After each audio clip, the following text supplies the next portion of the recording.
ये आकाशवाणी पटना है। अब आप अभिषेक दास से प्रादेशिक समाचार सुनिए। पहले मुख्य समाचार।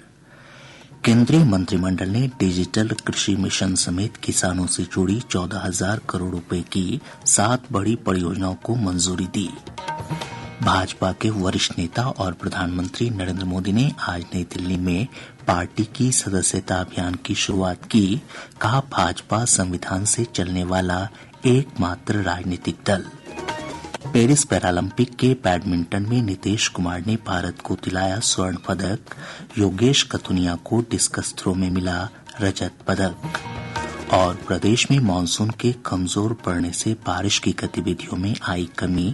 अगले 2 दिनों तक कहीं भी भारी बारिश की नहीं है संभावना। अब समाचार विस्तार से। केंद्रीय मंत्रिमंडल ने डिजिटल कृषि मिशन समेत किसानों से जुड़ी 14,000 करोड़ रुपए की 7 बड़ी परियोजनाओं को मंजूरी दी है।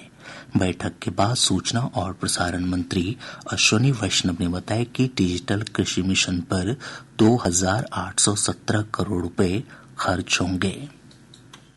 डिजिटल एग्रीकल्चर मिशन बेसिकली जो डीपीआई का स्ट्रक्चर है, डिजिटल पब्लिक इंफ्रास्ट्रक्चर का स्ट्रक्चर है, उसी आधार पे एग्रीकल्चर के लिए इसका डेवलपमेंट किया जा रहा है।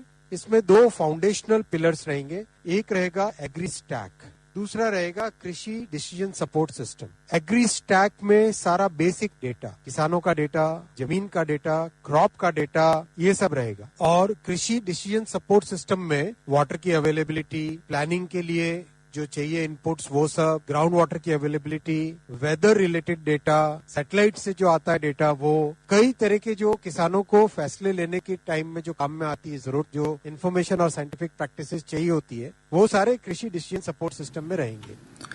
श्री वैष्णव ने बताया कि केंद्रीय मंत्रिमंडल ने खाद्य और पोषण सुरक्षा के लिए 3,979 करोड़ रुपए की लागत वाली योजना को मंजूरी दी है। क्लाइमेट रेजिलिएंट क्रॉप साइंसेज और फूड सिक्योरिटी और न्यूट्रिशनल सिक्योरिटी फॉर 2047, उसको ध्यान में रखते हुए 6 पिलर्स इसमें रखे गए। इस प्रोग्राम में ये 3,979 करोड़ रुपीस का प्रोग्राम है, 3,979 करोड़ रुपीस का प्रोग्राम है, जो कंप्लीट फूड का, एग्रीकल्चर का इकोसिस्टम है, उसको कैसे सुदृढ़ करा जाए, ये इस पूरे प्रोग्राम का 6 पिलर्स है। सूचना और प्रसारण मंत्री ने बताया कि सरकार ने 2,291 करोड़ रुपए की लागत से कृषि शिक्षा और प्रबंधन को मजबूत करने का भी निर्णय लिया है। मंत्रिमंडल की बैठक में 1,702 करोड़ रुपए की लागत से पशुधन स्वास्थ्य और उनकी जनसंख्या बढ़ाने की योजना को भी मंजूरी दी गई। इसके अलावा 860 करोड़ रुपए की लागत से बागवानी के सतत विकास कार्यक्रम को अनुमति दी गई। मंत्रिमंडल की बैठक में 1,202 करोड़ रुपए की लागत से कृषि विज्ञान केंद्रों और 1,115 करोड़ रुपए की लागत से प्राकृतिक संसाधन प्रबंधन को भी मजबूत करने का फैसला किया गया। भाजपा के वरिष्ठ नेता और प्रधानमंत्री नरेंद्र मोदी ने आज नई दिल्ली में पार्टी की सदस्यता अभियान की शुरुआत की। पार्टी मुख्यालय में श्री मोदी ने भाजपा अध्यक्ष जेपी नड्डा से अपनी सदस्यता का नवीनीकरण प्रमाण पत्र प्राप्त किया। समारोह को संबोधित करते हुए श्री मोदी ने कहा कि किसी भी संगठन में आंतरिक लोकतंत्र बहुत जरूरी है। उन्होंने कहा कि भाजपा एकमात्र पार्टी है जो संविधान से चलती है। श्री मोदी ने कहा कि जनसंघ से लेकर अब तक पार्टी ने देश में नई संस्कृति लाने का प्रयास किया है। भारतीय जनसंघ से लेकर के अब तक हमने देश में एक नई राजनीतिक संस्कृति लाने का भरसक प्रयास किया है। जब तक जिस संगठन के माध्यम से या जिस राजनीतिक दल के माध्यम से देश की जनता सत्ता सुपुर्द करती है, वो इकाई, वो संगठन, वो दल अगर लोकतांत्रिक मूल्यों को नहीं जीता है, आंतरिक लोकतंत्र निरंतर उसमें पनपता नहीं है, तो वैसी स्थिति बनती है जो आज देश के कई दलों की हम देख रहे हैं। इस अवसर पर पार्टी के वरिष्ठ नेता और केंद्रीय गृह मंत्री अमित शाह ने कहा कि भाजपा विश्व की सबसे बड़ी पार्टी है और देश के राजनीतिक दलों में भाजपा ही केवल एक तय समय पर सदस्यता नवीकरण अभियान चलाती है।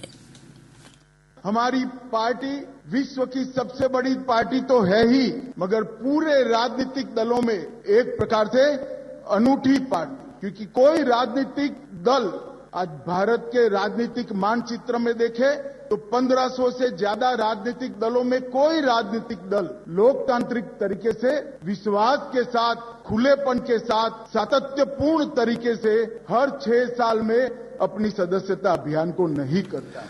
समारोह को संबोधित करते हुए भाजपा अध्यक्ष जेपी नड्डा ने कहा कि आज से पार्टी का नया दौर शुरू हुआ है। पार्टी संविधान के अनुसार आगे बढ़ते हुए देशवासियों की आकांक्षाओं को पूरा कर रही है। हमारे संवाददाता ने बताया कि 51 दिनों तक चलने वाला यह अभियान नए सदस्य बनाने और पार्टी के मौजूदा सदस्यों के नवीनीकरण पर ध्यान केंद्रित करेगा। ये अभियान आज से 10 नवंबर तक चरणबद्ध तरीके से आयोजित किया जाएगा। सदस्यता अभियान का पहला चरण इस महीने की 25 तारीख को संपन्न होगा। भाजपा का चुनाव वाले राज्यों और केंद्र शासित प्रदेशों को छोड़कर पूरे देश में अपने सदस्यता अभियान के हिस्से के रूप में कम से कम 10 करोड़ नए सदस्यों की भर्ती करने का लक्ष्य है। दिवाकर की रिपोर्ट के साथ समाचार कक्ष से मनोज। इधर प्रदेश भाजपा कल से सदस्यता अभियान की शुरुआत करेगी। इस अभियान के तहत राज्य में 1 करोड़ 54 लाख से अधिक सदस्य बनाने का लक्ष्य है। बिहार में 1 अक्टूबर से सर्वाइकल कैंसर यानी बच्चेदानी के मुंह के कैंसर से बचाव के लिए टीकाकरण अभियान की शुरुआत होगी। 9 से 14 आयु वर्ग की 1 करोड़ से अधिक बच्चियों को टीका लगाने का लक्ष्य रखा गया है। स्वास्थ्य मंत्री मंगल पांडे ने बताया कि बिहार देश का पहला ऐसा राज्य है जहां सर्वाइकल कैंसर से बचाव के लिए HPV वैक्सीन देने की व्यवस्था की जा रही है। उन्होंने बताया कि 6 माह के अंतराल पर टीके के 2 डोज लगाए जाएंगे। इस टीकाकरण कार्यक्रम पर प्रतिवर्ष 150 करोड़ रुपए खर्च होने का अनुमान है। प्रादेशिक समाचार आप आकाशवाणी पटना से सुन रहे हैं। ताज़ा समाचारों के लिए आप हमारे x handle AIR News_ Patna पर जा सकते हैं। पेरिस पैरालंपिक में पैरा बैडमिंटन खिलाड़ी नीतीश कुमार ने पुरुष सिंगल्स के SL3 श्रेणी का स्वर्ण पदक जीत लिया है। बेहद रोमांचक फाइनल मुकाबले में उन्होंने ब्रिटेन के डेनियल बेथेल को हराकर स्वर्ण पदक जीता। इससे पहले योगेश कथुनिया ने आज पुरुषों के डिस्कस थ्रो F56 स्पर्धा में रजत पदक जीता।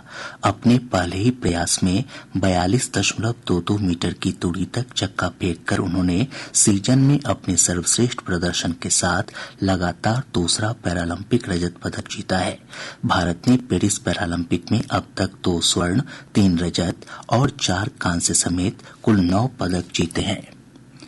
प्रदेश में मानसून पूरी तरह कमजोर हो गया है। इससे बारिश की गतिविधियों में कमी आई है। मौसम विभाग से प्राप्त जानकारी के अनुसार पिछले 24 घंटों के दौरान राज्य में 1-2 स्थानों पर हल्की से मध्यम बारिश हुई है। मौसम विज्ञान केंद्र पटना के वैज्ञानिक ने बताया कि अगले 48 घंटों के दौरान कुछ स्थानों पर मेघ गर्जन और वज्रपात के साथ हल्की से मध्यम बारिश हो सकती है। कहीं भी भारी बारिश की संभावना नहीं है। बिहार में पूर्वी हवा लगातार चलती रहेगी। नमी वाली हवा तो आती रहेगी। बादल रहेंगे। जब हवा एवं बादल रहेंगे तो मौसम ठीक लगेगा, नहीं तो उमस वाली गर्मी परेशान करेगी, क्योंकि अभी बारिश बहुत ज्यादा नहीं होगी। आज से अगले 48 घंटों के दौरान हल्की वर्षा का ही पूर्वानुमान है। राज्य से होकर गुजरने वाली अधिकांश नदियों के जलस्तर में उतार चढ़ाव का सिलसिला जारी है। केंद्रीय जल आयोग से प्राप्त जानकारी के अनुसार गंगा नदी का जलस्तर पटना के गांधी घाट में खतरे के निशान से 34 सेंटीमीटर ऊपर बना हुआ है। हालांकि नदी के जलस्तर में कमी की प्रवृत्ति बनी हुई है। वहीं पटना के हाथीदह में नदी का जलस्तर लाल निशान से 58 सेंटीमीटर ऊपर दर्ज किया गया। भागलपुर के कहलगांव में भी गंगा नदी का जलस्तर खतरे के निशान से ऊपर रिकॉर्ड किया गया। इधर सोन नदी के जलस्तर में कमी आई है। पटना के मनेर में नदी का जलस्तर तेजी से घट रहा है। घाघरा नदी के जलस्तर में भी कमी दर्ज की गई है। दूसरी तरफ खगड़िया में बूढ़ी गंडक नदी अभी भी लाल निशान से 91 सेंटीमीटर ऊपर बनी हुई है। वहीं बागमती नदी का जलस्तर मुजफ्फरपुर के बेनीबाद में बढ़ रहा है।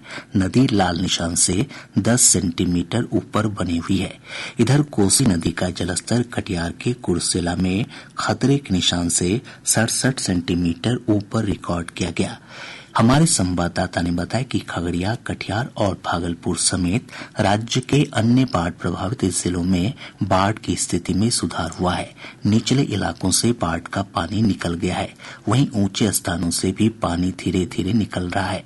प्रभावित क्षेत्रों में संक्रामक रोगों के रोकथाम को लेकर प्रशासन की ओर से ब्लीचिंग पाउडर और एंटी लार्वा का छिड़काव किया जा रहा है।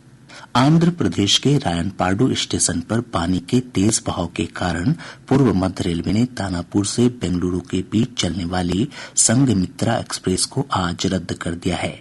वहीं 4 सितंबर को दानापुर से खुलने वाली दानापुर बेंगलुरु स्पेशल ट्रेन भी रद्द रहेगी। इसके अलावा आज बेंगलुरु से खुलने वाली संघमित्रा एक्सप्रेस और बेंगलुरु दानापुर एक्सप्रेस को भी रद्द कर दिया गया है। सतलुज जल विद्युत लिमिटेड SJVN को केंद्र सरकार ने नवरत्न का दर्जा प्रदान किया है। SJVN चौसा के अध्यक्ष और प्रबंध निदेशक सुशील शर्मा ने ये जानकारी दी। उन्होंने कहा कि कंपनी के 36 वर्षों की यात्रा में यह एक महत्वपूर्ण उपलब्धि है। राज्य सरकार ने उर्वरक से जुड़ी समस्या के समाधान के लिए हेल्पलाइन नंबर जारी किया है। किसान उर्वरक से संबंधित किसी भी प्रकार की समस्या या शिकायत होने पर टेलीफोन नंबर 061222335555 पर सुबह 10 बजे से शाम 6 बजे तक संपर्क कर सकते हैं। इसके अलावा fertilizer.bihar@gmail.com पर भी मेल किया जा सकता है। बिहार के पूर्व मुख्यमंत्री दारोगा प्रसाद राय की 102वीं जयंती पर आज उन्हें भावभीनी श्रद्धांजलि दी गई। पटना में आयोजित राजकीय समारोह में मुख्यमंत्री नीतीश कुमार, विधानसभा अध्यक्ष नंदकिशोर यादव और उप मुख्यमंत्री सम्राट चौधरी समेत राज्य मंत्रिमंडल के कई सदस्यों ने दारोगा प्रसाद राय की प्रतिमा पर माल्यार्पण कर उन्हें श्रद्धांजलि दी। पटना के मसौढ़ी थाना क्षेत्र अंतर्गत मैगनी बीघा गांव में एक तेज रफ्तार ट्रैक्टर ने ऑटो रिक्शा को टक्कर मार दी। इस हादसे में 2 महिलाओं की मौत हो गई जबकि 3 अन्य घायल हो गए। मुंगेर जिले के तारापुर थाना क्षेत्र अंतर्गत घोघाचक गांव में अपराधियों ने एक युवक की गोली मारकर हत्या कर दी। मृतक की पहचान भारतीय जनता युवा मोर्चा के नगर अध्यक्ष फंटुष कुमार सिंह के रूप में हुई है। कैमूर जिले के दुर्गावती थाना क्षेत्र से पुलिस ने 10 किलो गांजा के साथ एक तस्कर को गिरफ्तार किया है। और अब अंत में मुख्य समाचार एक बार फिर। केंद्रीय मंत्रिमंडल ने डिजिटल कृषि मिशन समेत किसानों से जुड़ी 14,000 करोड़ रुपए की 7 बड़ी परियोजनाओं को मंजूरी दी। भाजपा के वरिष्ठ नेता और प्रधानमंत्री नरेंद्र मोदी ने आज नई दिल्ली में पार्टी की सदस्यता अभियान की शुरुआत की। कहा, भाजपा संविधान से चलने वाला एकमात्र राजनीतिक दल। पेरिस पैरालंपिक के बैडमिंटन में नीतीश कुमार ने भारत को दिलाया स्वर्ण पदक। योगेश कथुनिया को डिस्कस थ्रो में मिला रजत पदक। और प्रदेश में मानसून के कमजोर पड़ने से बारिश की गतिविधियों में आई कमी। अगले 2 दिनों तक कहीं भी भारी बारिश की नहीं है संभावना। इसके साथ ही आकाशवाणी पटना से प्रसारित प्रादेशिक समाचार का ये अंक समाप्त हुआ।